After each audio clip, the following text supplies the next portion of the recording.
बिस्मिल्लाहिर्रहमानिर्रहीम। अस्सलाम वालेकुम। चौधरी तारिक चौहान ने सारी ज़िंदगी प्रदेश में काटी थी। तारिक चौहान पाकिस्तान में रावलपिंडी का रहने वाला था। मजदूरी के वीज़े पर कतर गया था। उसने पाई पाई जोड़ कर एक मशीन खरीदी और अपना काम शुरू किया था। अल्लाह ताला ने भी तारिक चौहान की किस्मत में कुशादा रिज़्क लिखा था, लिहाजा उस पर रिज़्क दरवाजे खुलते गए। तारिक के पास 1 से 2 मशीनें हुईं, 2 से 4 और 4 से 10। तारिक ने कतर में अपनी एक छोटी सी कंपनी बना ली और लोगों के लिए भी वसीला रोज़गार बन गया। तारिक इंतहाई आजिज़ी और इनकिसारी वाला और मिलनसार सा इंसान था। मैंने कई बार उसको आम लोगों के दुख तकलीफ़ में रोते हुए देखा था। तारिक ने अपने करीबी मगर यतीम और करीब तरीन रिश्तेदार लड़की से शादी की थी। अल्लाह ताला ने उसे 4 बार औलाद, 2 बेटे और 2 बेटियों से नवाजा था। वो हर किसी का एहतराम करता था, बीवी की हर तमन्ना को हुक्म समझता था। मैं कह सकता हूँ कि बतौर बेटा, भाई, बाप और छोट तारिक ने हर रिश्ते को बखूबी निभाया था। बहुत कम मर्द रिश्तों में इस तरह इंसाफ कर पाती हैं या तमाम रिश्तों को इस तरह साथ लेकर चल पाती हैं जैसे वो चल रहा था। बच्चों की तरबियत के बारे में वो बहुत फ़िक्रमंद रहता था। परदेश में इतनी मसरूफ़ ज़िंदगी के बावजूद रोज़ाना रात को 1 घंटा फ़ोन पर तारिक अपने बच्चों को कुरानी आयात और हदीस की मदद से इस्लाह करने के लिए वाक़यात और मिसालें देता था। मुझे याद है कि एक बार उसने कतर की एक मशहूर ऑयल कंपनी से कॉन्ट्रैक्ट किया था, जिसने सुबह मुआहदा तय पाने, दस्तखत और कागजी कार्रवाई मुकम्मल होने के बाद तारिक ने करोड़ों का फ़ायदा उठाना था। उसी रात अचानक उसकी बीवी की तबीयत बिगड़ गई थी। घर में तमाम रिश्ते होते हुए भी उसने अर्जेंट टिकट ली और पाकिस्तान जाने की तैयारी करने लगा। मैंने उसको मुस्तकबिल में मिलने वाले करोड़ों रुपए के फ़ायदे की बात की तो उसने रोते हुए कहा कि मैं नहीं चाहता कि रोज़े महशर मेरी बीवी के वालिदैन अल्लाह के रूबरू मुझे कहें कि हमने बेटी तुम्हें दी थी और हमारी बेटी तकलीफ़ में थी, तुम अपना करोड़ों का दुनियावी फ़ायदा देखते रहे। और साथ ही तारिक ने कहा कि भले उसके पास मेरे सब रिश्ते हैं मगर मैं नहीं हूँ, तो वो खुद को अकेला महसूस कर रही होगी। यूँ तारिक ने अपना नुकसान कर दिया मगर अपनी बीवी को तकलीफ़ में इतना न छोड़ा। इतना धन दौलत होने के बावजूद वो अल्लाह ताला से इंतहाई डर कर रहने वाला और हकूक़ुल इबाद के मामले में अल्लाह ताला के अहकामात की पैरवी करने वाला था। आखिरकार तारिक ने पाकिस्तान में कारोबार जमा लिया और कतर में मौजूद अपनी कंपनी एक कतरी शख्स के हाथों बेचकर पाकिस्तान जा बसा। जब वो पाकिस्तान जा रहा था, मैंने उससे पूछा कि तुम्हारे दिल में सबसे बड़ी ख्वाहिश कौन सी है, तो तारिक मुझे देखकर मुस्कुराया और कहा कि अपनी बीवी और बच्चों के साथ हज करना चाहता हूँ। सैने हरम में अल्लाह ताला को गवाह बनाकर अपनी माँ और बीवी से माफ़ी मांगना चाहता हूँ, जो इतना अरसा प्रदेश में रहने की वजह से उनके मामलात में मुझसे कोताही हुई है। और फिर तारिक ने मुझे नसीहत की कि अपनी बीवी का हमेशा ख्याल रखना, क्योंकि उसका रिश्ता फ़कत तुम्हारे वजह से, तुम्हारे ख़ानदान से है।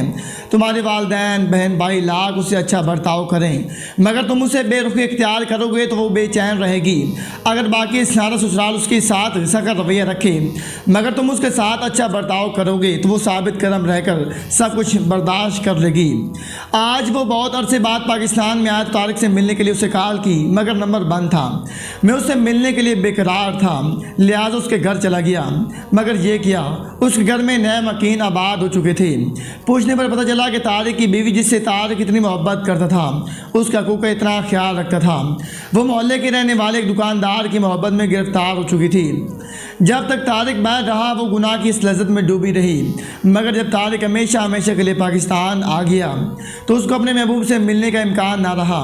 लिहाजा उसने अपने महबूब के ज़रिए किराए के कातिल को 5 लाख रुपए देकर तारिक को कत्ल करवा दिया। वो तारिक जो अपनी बीवी के साथ हज करने का ख्वाब लेकर आया था, जिसने सैने हरम में खड़े होकर माफ़ी मांगनी थी, जिसने प्रदेश में कितनी मेहनत से 5 लाख रुपए कमाए थे ताकि उसने बीवी के साथ मिलकर हज कर सके। तारिक की बीवी ने उसी की मेहनत से कमाए हुए 5 लाख उसी की ज़िंदगी की कीमत लगाई और उसे मरवा दिया। तारिक की मौत के सदमे से उसकी माँ भी चल बसी। बीवी अपने महबूब के साथ जेल में चली गई। कारोबार तारिक के भाइयों ने हथिया लिया और उसके बच्चे आज मुकैनिक का काम करती हैं, जबकि बेटियों की शादी कर दी गई है। बेशक मेरा अल्लाह जो कुछ फरमाता है सच फरमाता है। उसने भीख मांगने के लिए हाथ फैलाया था मगर सामने खड़े हुए औरत ने उसे लान तान करना शुरू कर दी थी। वो औरत की बात को नज़रअंदाज करते हुए आगे एक नौजवान तक जा पहुंचा था। वो नौजवान शक्ल से ओबाश लग रहा था। जैसे ही मंगते ने हाथ फैलाया तो ओबाश नौजवान ने मंगते के हाथ पर थूक दिया था। मंगते ने हाथ पर गिरने वाला थूक अपनी कमीज से साफ किया था और हाथ मेरे सामने फैला दिया था। मैंने 50 रुपये उसके हथेली पर रखे और उसके रवादात सुनने के बाद पैदल अपने मंजिल की जाने पछताते हुए चल दिया था। आप भी सुनिए उस जालिम की कहानी उसी की ज़बानी। मेरा नाम कैसर है। मेरे ताल्लुक़ लाहौर शहर के इलाके लालपुर से है। मेरे वालिद साहब पाकिस्तान वापडा में एक अच्छे ओहदे पर थे। हम 2 भाई हैं और मेरे वालिदैन कुल 4 फैमिली मेम्बर थे। मेरे भाई की शादी सबा नूर नामी एक लड़की से हुई थी। सबा नूर एक यतीम मगर हाफिज़ कुरान और आलमा फाजला लड़की थी। हर मुमकिन शरई अहकामात को मद्देनज़र रखती थी। यहाँ तक कि मेरी मौजूदगी में भी दुपट्टे को स्कार्फ बनाकर ओढ़ लेती थी। मैंने 1-2 बार सबा को घर में इतना पर्दा रहने से मना किया तो सबा ने हंसकर मेरी बात टाल दी मगर अपनी आदत ना बदली। यहाँ तक एक बार सबा, मेरा भाई और मेरे वालिदैन डाइनिंग टेबल पर बैठे खाना खा रहे थे।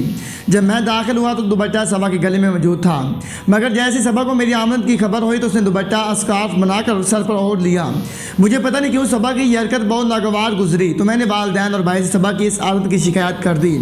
इसने पहले कि मेरे वालिदैन या मेरे भाई में से कोई बोलता सबा बोल पड़ी और कहा कि मुझे गैर महरम से पर्दे का हुक्म मेरा अल्लाह देता है और देवर गैर महरम है, बल्कि देवर के रिश्ते को औरत के लिए 2 धारी तलवार कहा गया है। सबा ने पर्दे और अपने दिफा में आयात और हदीस के हवाले देने शुरू कर दिए।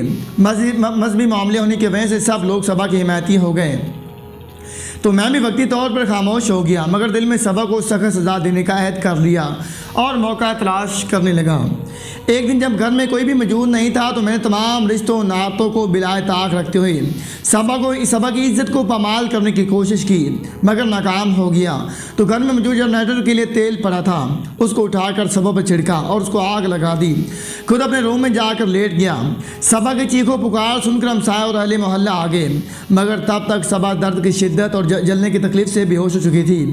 मोहल्ले वालों ने सबा को अस्पताल पहुंचाया। तब तक मैं कॉल करके अपने वालिदैन को बता चुका था कि सबा ने मुझे दावत गुनाह दी है और कहते हैं कि तुम्हारा भाई नामर्द है, वो कभी बाप नहीं बन सकता वगैरह वगैरह। और साथ ही बताया कि मैंने सबा की बात मानने से इनकार कर दिया।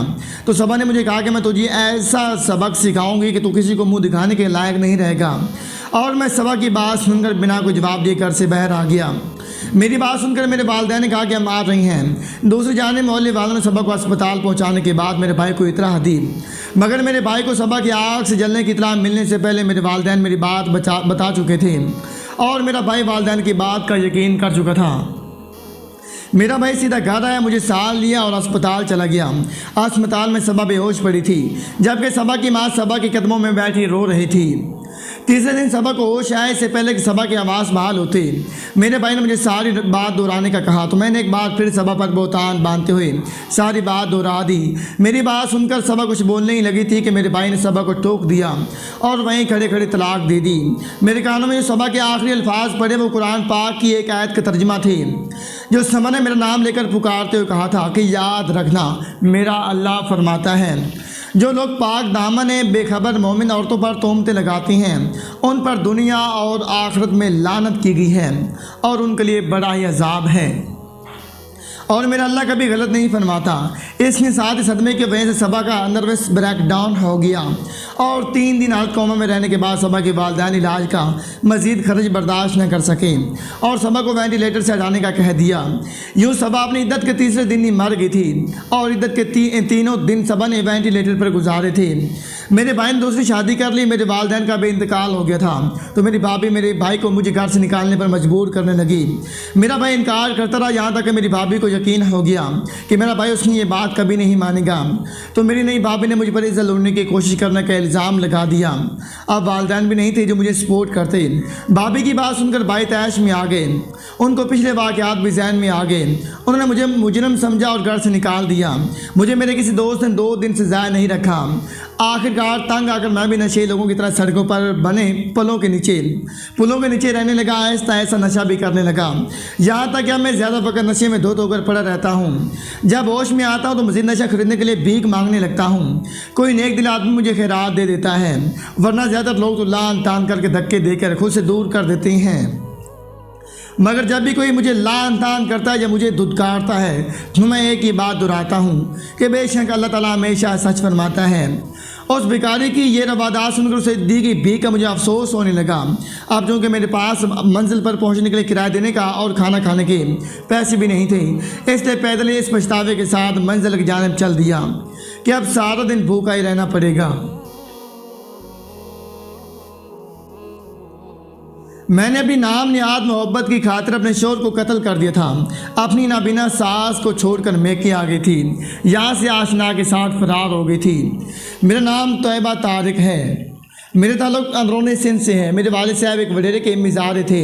मेरे 2 भाई हैं और मैं अकलौती बहन हूँ। हम सारा ख़ानदान मिलकर मेहनत करते थे, तब जाकर घर में 3 वक्त की रोटी और ज़मीन का ठेका अदा कर पाते थे।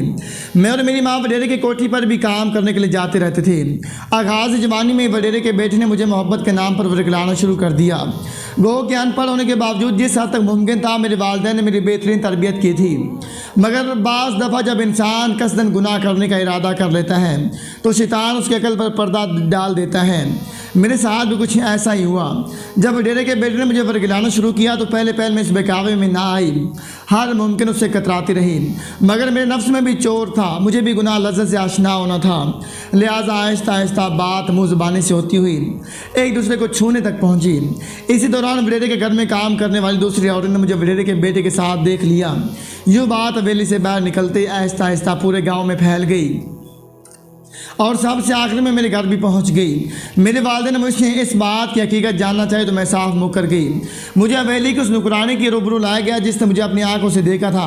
मुलाजमा के मेरे रूबरू आने से पहले वडेरे के बेटे ने डरा धमका कर बयान बदलवा दिया था। यूँ मेरे गुनाह पर पर्दा डल गया था, मगर इतनी बड़ी और वाज़िया नसीहत के बावजूद भी मैंने कोई इब्रत नहीं पकड़ी और मेरे सच्चा साबित हो जाने पर मेरे घर वाले भी मुझसे नज़रें चुरा कर फिरने लगे। अब मैं खुलकर माँ के साथ हवेली जाने लगी और बात फ़कत एक दूसरे को छूने से आगे बढ़ने लगी। इसी दौरान एक बार मैं और वडेरे का बेटा हवस किनार हो रहे थे कि अचानक मेरी माँ कमरे में आ धमकी। अलबत्ता मेरी माँ ने समझदार माँ का किरदार अदा करते हुए मुझे बाजू से पकड़ा, अपने साथ काम पर लगाया। जब से मेरी माँ ने मुझे वडेरे के बेटे के साथ इस हालत में देखा था, मेरी माँ के आंसू नहीं रुक रहे थे। मेरी माँ ने बहती आंसू के साथ हवेली में काम ख़त्म किया और मुझे लेकर घर आ गई। मेरी ज़िंदगी में वो पहला दिन था जब मेरी माँ ने मुझे इतना मारा जितना वो मार सकती थी। अलबत्ता मेरी माँ ने माँ ने हक अदा करते हुए ये बात मेरे भाइयों से छुपा ली, मगर चूँकि मुझ पर हवेली में काम करने के लिए जाने की पाबंदी लग गई थी तो गांव में चह मगोइयाँ होने लगी। फिर हवेली में से किसी ने इस बात की तस्दीक कर दी। अब वो बात पूरे मोहल्ले में जंगल में आग की तरह फैल गई थी। मेरे वालिदैन को हकीकत का इल्म हो चुका था, मगर मेरे भाइयों की इस बात का यकीन दिलाया गया कि ये सब झूठ है ताकि वो तैश में आकर कोई और कदम ना उठा दें। मेरे कोई मुनासिब बर तलाश किया जाने लगा, मगर मेरे किरदार पर लगे दाग की वजह से कोई भी मुझे कबूल करने को तैयार नहीं था। मेरी माँ ने मिन्नत से माजिद करके अपनी बहन यानी मेरी खाला को राज़ी कर लिया कि खाला अपने बेटे के साथ मेरा हाथ मांगी। लोगों मेरी खाला आंखों से महरूम थी, मगर फिर भी अपनी बहन पर छाए दुखों के बादल देख और समझ सकती थी।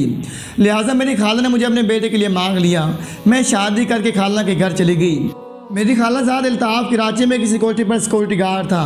वो महीने में एक आध बार ही घर आता था। घर में सारा दिन मैं और मेरी खाला ही रहते थे। शादी के 1.5 साल बाद मैंने एक बेटी को जन्म दिया और बेटी को जन्म देने के बाद मैं दोबारा कभी माँ न बन सकी। अल्ताफ़ की और मेरी शादी को 7 साल गुजर चुके थे। मेरी बेटी तकरीबन 5.5 साल की थी। मेरी सास की मुकम्मल बिनाई जा चुकी थी। मेरा शौहर कराची में जॉब करता था। इसी दौरान मेरा और इस वडेरे के बेटे का राब्ता बहाल हो गया। उसने मुझसे शादी की ख्वाहिश का इजहार किया और मुझे अपनी मोहब्बत का यकीन दिलाया। उसने मुझे बच्ची समेत कबूल करने की हामी भर ली। अब अल्ताफ़ से जान छुड़ाने का मसला था। आखिरकार अल्ताफ़ को मौत की नींद सुलाकर उससे जान छुड़ाने का फ़ैसला कर लिया गया और मनसूबे के मुताबिक अल्ताफ़ को खाने में जहर डालकर खाना खिला दिया गया। अल्ताफ़ सारी रात तड़प कर सुबह 7 के करीब दुनिया से गुजर गया। मैंने अल्ताफ़ की लाश को सीधा किया और नमाज के बाद रोना धोना शुरू कर दिया। चूँकि अल्ताफ़ के पीछे उसकी बूढ़ी नाबीना माँ के अलावा और कोई रिश्ता नहीं था, लिहाजा किसी को भी मुझ पर शक ना हुआ, ना ही किसी ने मौत की वजह जानने में दिलचस्पी ली। अल्ताफ़ को दफना दिया गया और मैं अल्ताफ़ की माँ के हमरा अपने घर आ बैठी थी। अब इद्दत भी पूरी नहीं हुई थी कि मैं वडेरे के बेटे के साथ अपनी बेटी को लेकर घर से फरार हो गई। वडेरे के बेटे ने मुझसे निकाह कर लिया। सब कुछ बिल्कुल ठीक ठाक चलता रहा, यहाँ तक कि मुझे अपनी गलती का गुनाह का कभी एहसास भी ना हुआ। फिर एक दिन मेरी बेटी जो अब 14 साल की हो चुकी थी, उसने बताया कि अम्मी अबू मेरे साथ नाज़ेब बरक़ात करती हैं। बेटी की बात सुनकर मैंने अपने शोहर से बात की तो वो साफ साफ मुकर गया, बल्कि उल्टा कपड़े धोने वाले डंडे से मेरी बेटी को पीट डाला। उस दिन के बाद बेटी वक्तन फवक्तन मुझे शिकायत करती रहती। मैंने लाख अपने शोहर पर नज़र रखी, मगर उसे कभी रंगे हाथों ना पकड़ सकी। एक दिन मेरे शोहर ने इंतहाई तैश में आकर मेरी बेटी को मारना शुरू कर दिया। मेरे पूछने पर बताया कि उसका किसी लड़की के साथ नाजायज़ ताल्लुक़ है। मैंने भी अपने शोहर के साथ मिलकर बेटी को पीटना शुरू कर दिया। मेरे शोहर ने कहा कि ये अपना गुनाह छुपाने के लिए मुझ पर इल्ज़ाम लगाती थी, जबकि मेरी बेटी कस्में खाती रही कि माँ अबू ने मुझ पर अपनी हवस मिटानी चाहिए। मैंने इनकार कर दिया तो इस बात की सज़ा दे रहा है। मैंने बेटी की बात का कतई यकीन न किया, क्योंकि मेरा माजी मेरे सामने था। दूसरा, मेरे आंखों पर मेरे शोहर की मोहब्बत की पट्टी बंधी हुई थी, लिहाजा मैंने बिना तरस के बेटी को इतना मारा कि वो बेहोश हो गई। उस दिन के बाद मेरी बेटी ने कभी मुझे अपने सौतेले बाप के मुतालिक शिकायत नहीं की। फिर इस वाक़े के 7 माह बाद अचानक मेरी बेटी ने खुदकशी कर ली। हमने चुपचाप दफनाना चाहा, मगर पुलिस ने लाश तहवील में लेकर पोस्टमार्टम करवाया तो पता चला कि मेरी बेटी उम्मीद से थी। हम दोनों मियाँ बीवी गिरफ्तार हुए तो पुलिस की तफ्तीश के दौरान मेरे शोहर ने मेरे सामने मेरी बेटी से ज़्यादती की तस्दीक कर दी, बल्कि ये भी बताया कि वो मेरी बेटी को डरा धमका कर दोस्तों की लज्जत का सामान भी बनाता था। इस इंकशाफ के बाद मेरे तो अवाल बहाल न रहे, मैं बेहोश होकर गिर पड़ी। 3 दिन बाद होश में आए तो पुलिस ने मुझे बेकसूर करार देकर बरी कर दिया, जबकि मुझे बताया गया कि मेरी बेटी ने खुदकशी नहीं की, बल्कि मेरे महबूब शोहर मेरी बेटी के सौतेले बाप उस वडेरे के बेटे ने अपना गुनाह छुपाने के लिए मेरी बेटी को ज़िंदा जला दिया। मेरा शोहर आज जेल में अपनी सज़ा भुगत रहा है। मेरे वालिदैन और खाला गुजर चुकी हैं। मेरे भाई गाँव छोड़ गई हैं, जबकि मैं बेटी के गम और गुनाहों पर पछताते हुए रो रो कर नाबीना हो चुकी हूँ। मैंने पुलिस के सामने इल्ताफ़ के कत्ल का इकरार किया है, मगर उन्होंने बजाय मुझे गिरफ़्तार करने के कहा कि तेरे लिए जो सज़ा अल्लाह ने चुन ली है वही काफ़ी है। आज मेरी आंखों की बीनाई जा चुकी है। मेरी सबसे बड़ी ख्वाहिश फ़कत एक बार सब रिश्तों से हाथ जोड़कर माफ़ी मांगना है और एक नज़र इस दुनिया को देखना है, मगर मेरी ख्वाहिश पूरी होना नामुमकिन है। मैं इस वक्त कराची के एक फलाई इदारे में रहायश पजीर हूँ, जहाँ मुझे बेहतरीन खाना और रिहायश मिल रहा है, मगर मैं जब भी चलते हुए ठोकर खाकर मुँह के बल गिरती हूँ तो मुझे ख्याल आता है जब मेरी नाबीना खाला अपने जवान बेटे को मिलने उसकी कब्र पर जाती होगी तो ऐसे ही ठोकर खाकर गिरती होगी। मैंने चंद दिन पहले एक हदीस शरीफ सुनी तो मुझे पहली बार लगा कि वालिदैन की मर्ज़ी के बगैर मोहब्बत के नाम पर किए जाने वाले निकाह को शरीयत नहीं मानती।